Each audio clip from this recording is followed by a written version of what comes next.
इस्लामाबाद में तहरीक इंसाफ के रहनुमा मीडिया से गुफ्तगू कर रहे हैं। ख़ास इन्होंने हम उनका शुक्रिया बोलेंगे कि हमारे वर्कर के अंदर, हमारे फॉलोअर्स के अंदर पूरे पाकिस्तान में एक नई जान आई है। अब एक और बात पे इनको हमने उस शुक्रिया के बदले ये जो चाहते थे 1.5 साल से, उससे ज़्यादा अरसे से ये एक चीज़ चाहते थे, इनकी स्टेटमेंट्स मौजूद है कि अर्ली इलेक्शन क्यों नहीं कराते, इलेक्शन की तरफ जाएं। इमरान खान साहब, आप तो अवाम में आपकी पॉपुलैरिटी ख़त्म हो गई है, आए इलेक्शन में आए और हम पॉपुलर हैं, पीडीएम पॉपुलर है, इलेक्शन की तरफ आए। अब हमने कहा आ जाए भाई इलेक्शन की तरफ, अब आ जाए और अब भाग रहे हैं। अब आए ना, मैदान में आए, मैदान हाजिर है, दूध का दूध और पानी का पानी हो जाएगा। पाकिस्तान तहरीक इंसाफ ने आपकी ये ख्वाहिश भी पूरी कर दी है। एक आपकी बैरूनी साजिश जो 3 एजेंट्स यहाँ लेकर के आए, 3 एजेंट्स पीपल्स पार्टी, JUI और नून लीग के जो कायदीन हैं, तीनों एजेंट्स ये साजिश लेकर आए, उसको एक स्टेज पे नाकाम बना दिया इमरान खान साहब ने।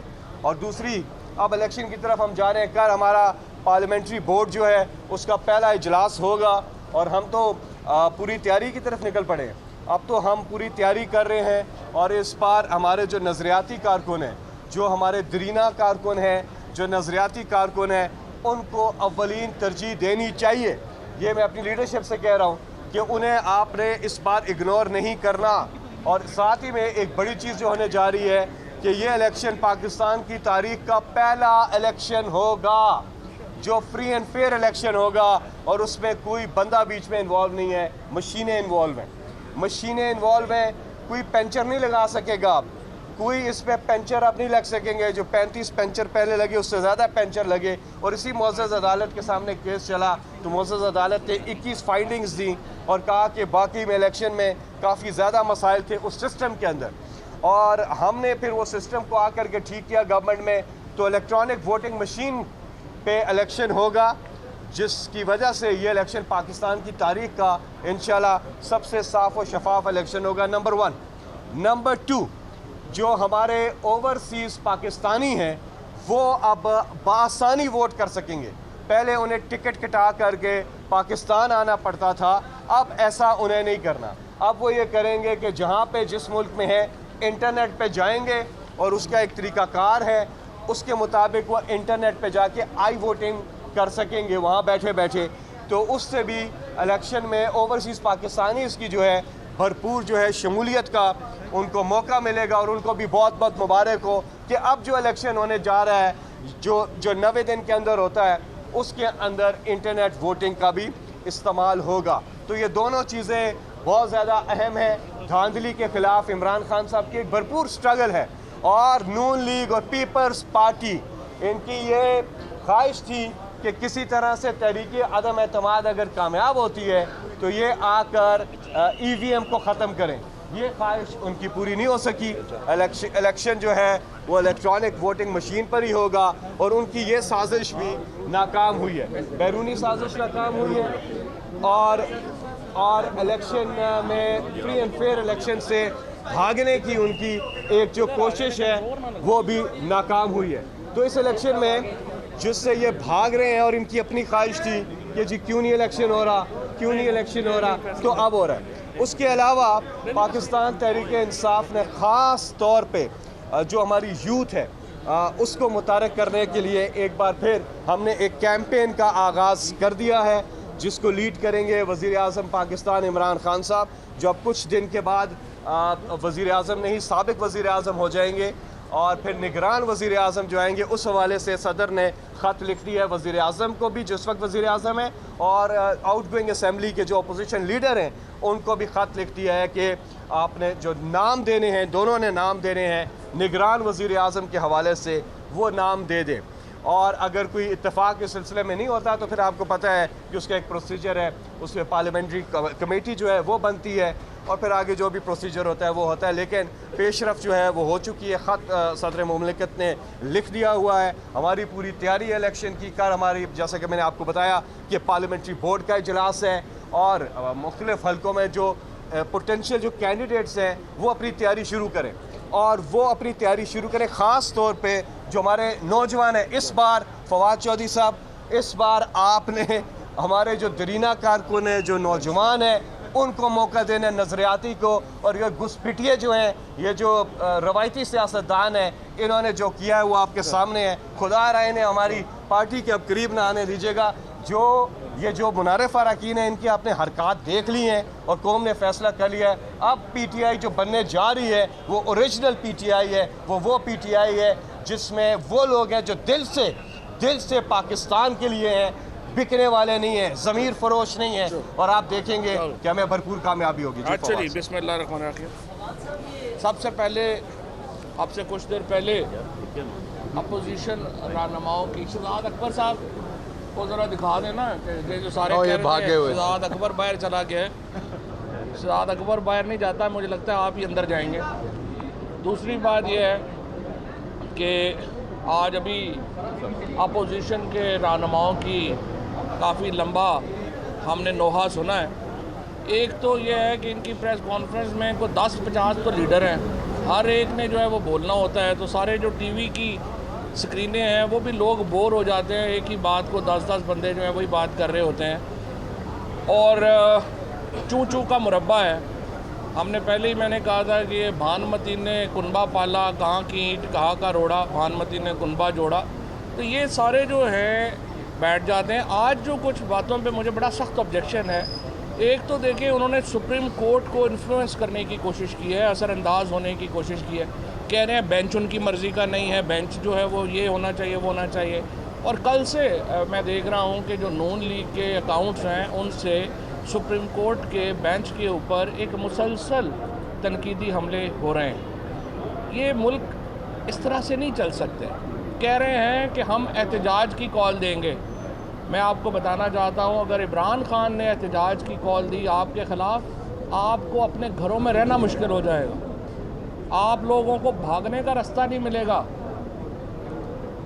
पाकिस्तान का इंटरेस्ट ये है कि तमाम पॉलिटिकल पार्टीज़, जिस तरह कल सुप्रीम कोर्ट ने ऑर्डर किया है, आइन और कानून के दायरे में रहें। पाकिस्तान का इंटरेस्ट ये है कि सुप्रीम कोर्ट के फ़ैसले का एहतराम किया जाए। किस मुंह से ये आइन की बात करते हैं? पीपल्स पार्टी और नून लीग को तो आइन का नाम लेते हुए शर्म आनी चाहिए। यानी वो जमातें जिन्होंने आइन की धज्जियाँ बखेरी, लोगों को ख़रीदा, करोड़ों रुपया देकर के, क्या आर्टिकल 63A आइन का हिस्सा नहीं है? किस तरह से आपने उस आइन को वायलेट किया? किस तरह से आपने ये 22 लोग उठा के जो है वो अपनी पार्टी में ले गए और आपने कहा कि नहीं ये आइन का हिस्सा है? क्या हॉर्स ट्रेडिंग आइन का हिस्सा है? क्या लोगों को खच्चर की तरह, घोड़े की तरह ख़रीदना बेचना आइन का हिस्सा है? और जब एक स्पीकर की रूलिंग जो है, जो एक कॉन्स्टिट्यूशनल है, वो आप कह रहे हैं कि ये कोई आइन से बगावत हो गई है। आप होते कौन हैं ये कहने वाले? पाकिस्तान के अवाम इस वक्त इलेक्शन के लिए तैयार हैं। कोई सियासी जमात कभी भी इलेक्शनों से इस तरह से राह फरार इख्तियार नहीं करती जिस तरह हम देख रहे हैं इस वक्त अपोजिशन राह फरार इख्तियार कर रही है। बड़ी सीधी बात है, दुनिया भर में जहाँ पे पॉलिटिकल क्राइसिस आता है, अल्टीमेट सोल्यूशन अवाम देते हैं। अल्टीमेट हक अवाम को है कि उन्होंने फ़ैसला करना है कि क़यादत जो है उनकी वो कौन करेगा। आप इलेक्शनों से क्यों भाग रहे हैं? आप अवाम से क्यों भाग रहे हैं? और पाकिस्तान के लोग इस वक्त इलेक्शन के लिए तैयार हैं। हम समझते हैं सुप्रीम कोर्ट का जो भी फ़ैसला होगा उस पर ऊपर ज़ाहिर है कि वो अमल दरामद जो है वो होना है, उसके मुताबिक जो है वो हम आगे बढ़ेंगे। लेकिन सुप्रीम कोर्ट पर असरअंदाज होने की कोई भी कोशिश हुई उसको हम रजिस्ट करेंगे। जहाँ तक इस बात का ताल्लुक़ है कि हमने आपको गद्दार करार दिया है, हमने अभी तक इस ख़त की तफसीलात पूरी तरीके से आवाम के सामने नहीं रखी।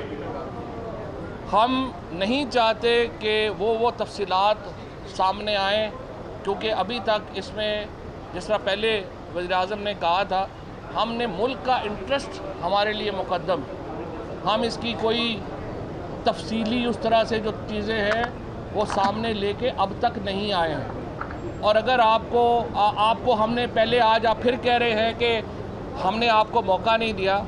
हमने आपके कहने के ऊपर सबसे पहले हमने पार्लियामेंट की सिक्योरिटी कमेटी का इजलास बुलाया इन कैमरा।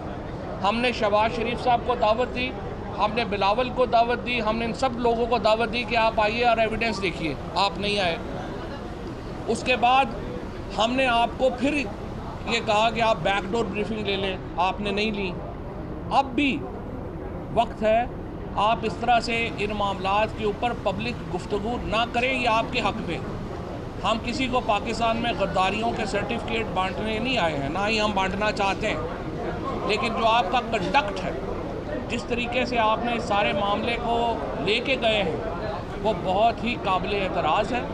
और मैं ये समझता हूँ इसके ऊपर जितनी कम बात हो आपकी तरफ से उतना आपके हक़ में है, ये बात सुन लें। और पाकिस्तान इस वक्त गेयर अप हो चुका है इलेक्शन के लिए। सदर ममलिकत ने ये कहा है, शहबाज शरीफ ने, कि वो इस प्रोसेस का हिस्सा नहीं बनेंगे, ये उनकी मर्ज़ी है। हमने अपने 2 नाम आज जो है वो भिजवा दिए हैं। अगर 7 दिनों में वो नाम नहीं देते, इनमें से एक नाम जो नंबर 1 नाम होगा वो फ़ाइनल हो जाएगा वज़ीर-ए-आज़म के लिए। और जो अगर वो कंसल्टेशन का हिस्सा नहीं बनते, ये उनकी अपनी मर्ज़ी है। इलेक्शन से राह फ़रार मुमकिन नहीं है। पूरा मुल्क इलेक्शन के लिए गेयर अप है और इंशाल्लाह 90 दिन के अंदर अंदर मुल्क में इलेक्शन होने हैं। अच्छा जी, एक सेकंड। अच्छा, एक चीज़ मैं और कर दूं बात। चौधरी साहब ने सारी इलेक्शन के बारे में बात कर दी। आर्टिकल 6 बार बार हमें बताया जाता है। आर्टिकल 6 से पहले आर्टिकल 5 भी है। वफ़ादारी की बात भी इसी आर्टिकल में है। जिस वफ़ादारी का आपने किस तरीके से उसको पामाल करने की कोशिश की, अब इसी अदालत में आप बड़ा बढ़ चढ़ के आते हैं, तो हमने भी अदालत से इस्तदा करनी है कि पिछले 1 साल में जो आप लोगों की बैरूनी ममालिक के साथ, उनके एम्बेसडर्स के साथ मीटिंग्स थी, अदालत एक कमीशन बनाए और पता करे कि जब बिलावल जरदारी वाशिंगटन गए थे तो वहाँ उनकी किस किस से मुलाकात हुई थी। अदालत से इस्तदा करेंगे कि जिस अहलकार ने, जिस अमरीकी एक ओहदेदार ने पाकिस्तान को धमकी दी, क्या बिलावल की वाशिंगटन के एक होटल में इससे मुलाकात हुई थी? ये मैं सवाल रेज़ कर रहा हूँ। क्या बिलावल की एक वाशिंगटन के होटल में इस ओहदेदार के साथ मुलाकात हुई थी या नहीं? इसके अलावा राजे रियाज से तो फैसलाबाद में कोई पावर लूम वाला नहीं मिलता, राजे रियाज से बेचारे से घर वाले नहीं मिलते, दूसरी दफ़ा सालन मांगे तो उसे कोई नहीं देता। तो अमरीकी सफारतकार राजे रियाज से मिलके क्या कर रहे थे? कोई पोस्टर पाड़ने का मंसूबा बना रहे थे? मतलब कितने पोस्टर लाने सन अमरीकी एम्बेसी ने जेडे उन्होंने पाड़न का मंसूबा बना रहे सन। सो कहने की बात यह है कि हम अदालते उज़्मा से ये रिक्वेस्ट करेंगे कि इसको आप फाइंड आउट करें कि ये राजा रियाज हो गए, जितने भी डिसेंडेंट थे जो लौटे हुए, उनको कौन कौन सा बैरूनी ममालिक के एम्बेसडर कहाँ कहाँ मिलते रहे और क्यों मिलते रहे, ये फाइंड आउट हो। ये ARY के ऊपर अरशद शरीफ साहब सारी तफसील सामने ले आए हुए हैं। अब ये कमीशन जो है ये फाइंड आउट करे कि बिलावल ने वहाँ कहाँ मुलाकातें की, क्या नवाज शरीफ इजराइली लोगों से पिछले 2 महीनों में मिलते रहे कि नहीं, ये फाइंड आउट किया जाए। क्या शहबाज शरीफ की ऐसी मुलाकातें हुई हैं या नहीं? क्या मुस्लिम लीग नवाज़ के डिफरेंट लोग, मरियम सफदर हों या हमज़ा हों, उनकी जो डिफरेंट एम्बेसडर्स के साथ मुलाकातें हुई, उसमें क्या बातें हुई? तो जो मुल्क के ख़िलाफ़ साजिश हुई है उसका पता करना है। आखिरी बात करूं, जो मुल्क का आर्टिकल 5 हो या 6 हो या पूरा आइन है, इसका जो असल वारिस है वो जमहूर है, वो पाकिस्तान की आवाम है। अल्टीमेट सॉवरन जो है ऊपर अल्लाह की ज़ात है, नीचे पाकिस्तान की आवाम है। इसीलिए पाकिस्तान तहरीक इंसाफ ने यह फ़ैसला किया है कि वो जमहूर के पास जा रहे हैं, वो जो अल्टीमेट सॉवरन इस मुल्क की आवाम है उनके पास जा रहे हैं फ़ैसला लेके जाने कि आपने भिखारी बन के ज़िंदगी गुजारनी है, जैसे शहबाज शरीफ ने कहा, आपने ग़ुलामी की ज़िंदगी गुजारनी है, या आपने अपनी फ़ॉरेन पॉलिसी बनानी है, आपने अपने फ़ैसले करने हैं।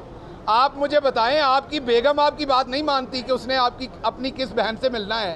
इत्थे अमरीका सानू दसदा तुसीं किहड़े मुल्क नूं मिलना है, किहड़े नूं नहीं। इनकी बेगमात इन्हें टेलीविज़न चैनल अपनी मर्ज़ी का 8 बजे नहीं लगाने देती, वो हम टीवी का ड्रामा देख रही होती हैं। इन्हें शो नहीं अपनी मर्ज़ी का लगाने देती, और ये हमें आके कहते हैं कि अमेरिका बताएगा कि हमने किस मुल्क से मिलना और किससे नहीं। हम इस पे एब्सोल्युटली नॉट कहते हैं। हम जमहूर के पास जा रहे हैं, आवाम के पास जा रहे हैं। आवाम वोट का हक़ इस्तेमाल करेंगे और बताएंगे कि क्या आवाम ने इमरान खान को हक़ देना है दोबारा कि वो इंडिपेंडेंट बात करे, या आवाम ने इन लोटों और चोरों को लाना है जिन्होंने जहाँ लूटी हुई दौलत रखी हुई है, लोटों और चोरों की रखी हुई है, उनको करना है। मैं आपसे आज एक और सवाल पूछता हूँ, अदालत से हाथ बांध के बड़े ही एहतराम से सवाल पूछता हूँ, ये क्यों है कि 16 अरब जिसके चपरासियों के अकाउंट से निकला वो महफूज, जो आपका मकसूद चपरासी है वो महफूज, पूरे एहतराम से पूछता हूँ ऐसे चोर के खिलाफ जो फैसला है अदालत का वो महफूज, सुनाएं ये फैसला। उसकी वहाँ पर जो ज़मानत कबल गिरफ्तारी है, ये वकील साहब मेरे साथ खड़े हैं, बैरिस्टर साहब ये बताएंगे, उसमें आपको पर्सनली हाज़िर होना पड़ता है जितना कानून को मैं जानता हूँ। वो यहाँ मटर गश्त करता फिर रहा है, वो यहाँ एम्बेसडरों से मिल रहा है, और ये सारी एक पाकिस्तान के ख़िलाफ़ जो सारी बिल्ड कर रहा है, सारी कैंपेन एक अफरा तफरी पढ़ने की। क्या आम आदमी को ये रिलीफ मिलता है अदालतों से इस तरह से? तो हमारी अदालत से ये इस्तदा है पूरे एहतराम के साथ कि ना मकसूद चपरासी महफूज रहना चाहिए, ना इनके बारे में जो इनकी ज़मानतों के ऊपर फैसले हैं वो महफूज रहने चाहिए। फैसले ओपन करें, अगर ये खुद अदालत के सामने नहीं जाता तो पुलिस के थ्रू इसे पकड़ के वहाँ लाएं। लेकिन अब इन चोरों का ज़माना और नहीं चलेगा, क्योंकि अब आम आवाम इस डिस्कशन में और इस फैसला साजी में आ गई है। आए अब इलेक्शन से मत भागें। आपने तो एक आध बात कर यार, एक सेकंड बात कर लें, ज़रा एक सेकंड बात कर लें। अच्छा जी, सबसे पहले तो आपके तमाम कैमरों की वसातत से ना मैं कहीं लंदन में था ना कहीं था, इधर पाकिस्तान में ही हूँ, और आज सुप्रीम कोर्ट में आया हूँ अपने साथियों के साथ। ये एक आइनी मसला है और बकौल अपोजिशन के वो कहते हैं एक आइनी बहरान है। अब अगर ये एक आइनी बहरान है तो इसका मामले का हल यहाँ होने दें। इस आइनी बहरान के हल से 2-2 घंटे पहले बैठ के एक आपने पूरा 12 लोगों का मातम करते हैं और ऐसी बातें करते हैं जैसे फवाद चौधरी साहब ने बड़ी डिटेल से बताया कि अदालत के ऊपर या उसकी फैसला साजी के ऊपर असरअंदाज होने की एक नाकाम कोशिश करते हैं। तो वो वाला सिलसिला बंद करें। आपको पार्लियामान में भी शिकस्त हो चुकी है, आप अदालत में भी आज तशरीफ़ ले आएँ। हमें पूरी उम्मीद है कि हमारा लीगल केस स्ट्रॉन्ग है और इंशाल्लाह यहाँ से भी फतह इमरान खान की होगी। बहुत शुक्रिया।